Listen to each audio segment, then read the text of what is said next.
هو احنا ازاي وصلنا لمرحلة ان احنا نخاف ان احنا نخلي ولادنا تتعلم؟ بجد والله انا بقول لمراتي انا مش عايز ادخل ابني المدرسة من كتر جرائم التحرش اللي انتشرت وزادت. وقبل ما نبدأ خليني اسألك سؤال بسيط، انت مطمن وانت سايب ابنك في المدرسة او الدرس او التمرين؟ حتى انت مطمن ومطمن قوي كمان؟ طب تخيل معايا طفل كل يوم بيصحى يدخل المدرسة اللي هي أأمن مكان بعد البيت، طفل ما يعرفش ان ممكن حد يأذيه، طفل بريء ومش عارف انه اصلا بيتأذي، دخل المدرسة وما خرجش زي ما دخل، خرج بجرح هيعلم معاه العمر كله. وانا قلت لك تخيل، بس اللي انا بقوله دلوقتي دوت مش تخيلات، دي حقيقة وحصلت في اكتر من طفل واكتر من مدرسة ومن غير ما اذكر الاسامي. وعلى فكرة مش مدارس بس، ده في اي مكان ممكن تتخيله ابنك ممكن يتأذي لو غاب عن عينك شوية. ودي حوادث بتتكرر كتير قوي، وبنبدأ نفوق بعد ما اللي حصل بيكون دفع ثمنه طفل هيعيش عمره يتألم، والسبب ان احنا فاكرين ان احنا عملنا كل اللي علينا.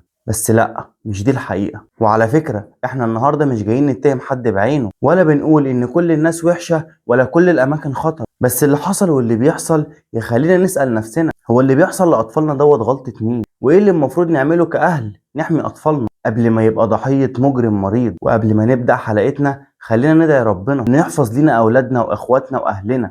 قولوا امين. وفي البداية عايزين نبقى صريحين مع نفسنا شوية، احنا المفروض ان اطفالنا اغلى حاجة عندنا، بس ساعات تصرفاتنا ممكن تقول غير كده. واكيد مش قصدي اقول اننا وحشين او اننا مش بنحبهم، لان اغلى حاجة في حياتنا هم اطفالنا، بس مشكلتنا ان احنا بنطمن بسرعة، بنقول ده مكان محترم وده شخص معروف وده من العيلة وده حد متدين وده كمان مستحيل يعمل اي حاجة زي كده. بس الأذى لما بيجي ما بيجيش بالشكل اللي احنا متوقعينه، وأغلبية الأطفال اللي اتأذوا ما كانوش واقفين في شارع ضلمة، ولا حتى مع شخص غريب شكله يخوف، ولا في مكان مشبوه، كانوا في أماكن عادية جدا، ويمكن مع ناس احنا شايفينهم إن هم في حياتنا عاديين أوي. ممكن بقى يكون المدرس أو مدرب بيدربوا لعبة أو أي حاجة، أهي دي ناس قريبة وإحنا بنثق فيهم زيادة عن اللزوم. واول رد فعل بيجي لاي حد لما بيسمع عن طفل اتاذى، بيجي في دماغنا ان المجرم هو السبب في كل حاجه، المجرم هو اللي عمل كل حاجه. وعلى فكره انا معاك، الحقيقه ان المجرم مجرم ومفيش مبرر لاي اذى، بس السؤال اللي لما نيجي نواجه نفسنا بيه هيبقى صعب علينا،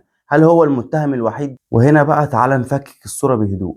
وفي الحالات ديت هتلاقي دايما شخص استغل، وطفل ما كانش فاهم بس بيئته سمحت ان ده يحصل. واكيد الاهل مش قاصدين ان هم يهملوا في اطفالهم، بس الثقه الزياده والانشغال عن اطفالنا هو اللي ممكن يوصل للمرحله دي. وممكن نتجاهل اشارات صغيره جايه من اطفالنا ونتجاهلها وما نبقاش عارفين هم قاصدين ايه. وساعات بنغلط غلطه اخطر من ده، ان الطفل يلمح لينا واحنا نعدي الكلام، ممكن يضحك ضحكه مش في مكانها، ممكن يسكت فجأة، ممكن يرفض يروح مكان معين أو يخاف من شخص معين. ركز في النقط ديت قوي، هي ديت إشارات هو عايز يقول حاجة ومش عارف يقولها ازاي. واحنا كأهل دايما بنقول ده طفل وده دلع وده وهم، بس الحقيقة ان اطفالنا ما بيعرفوش يتكلموا غير بالطريقة دي. وهنا انا عايزك تركز معايا في اهم نقطة، الفلوس مش اهم حاجة طفلك محتاجها. انت ممكن تعمل لابنك فلوس ويضيعها في ثانية واحدة، وممكن تبنيه وتعمل له شخصية هو اللي يعرف يجيب الفلوس وهو اللي يعرف يعتمد على نفسه. جرب تدي لابنك جزء من يومك، صدقني هو محتاج دوت قوي.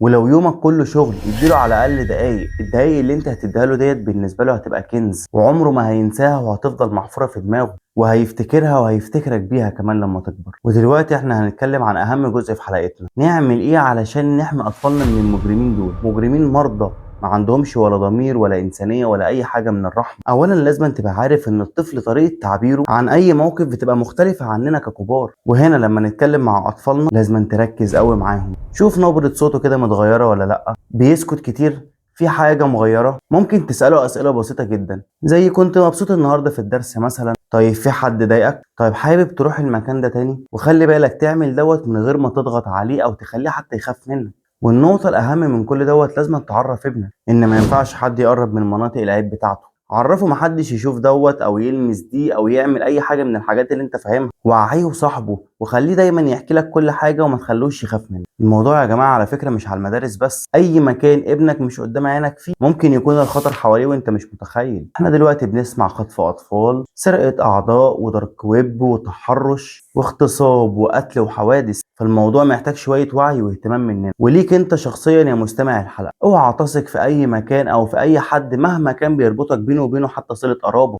ومفيش حاجة اسمها مستحيل وده أكيد ما يعملش كده وده أكيد لأ، الأذى ملوش شكل واحد، في حاجة اسمها ده ابني وأنا هخلي بالي منه وهحميه وهحافظ عليه من أي حد مهما كان مين. الثقة لازم تبقى معاها متابعة، ما ينفعش ثقة عمياء. علم ابنك إن جسمه ليه حدود، وعلمه إن لما حد يطلب منه حاجة سهل أوي إن هو يقول كلمة لأ.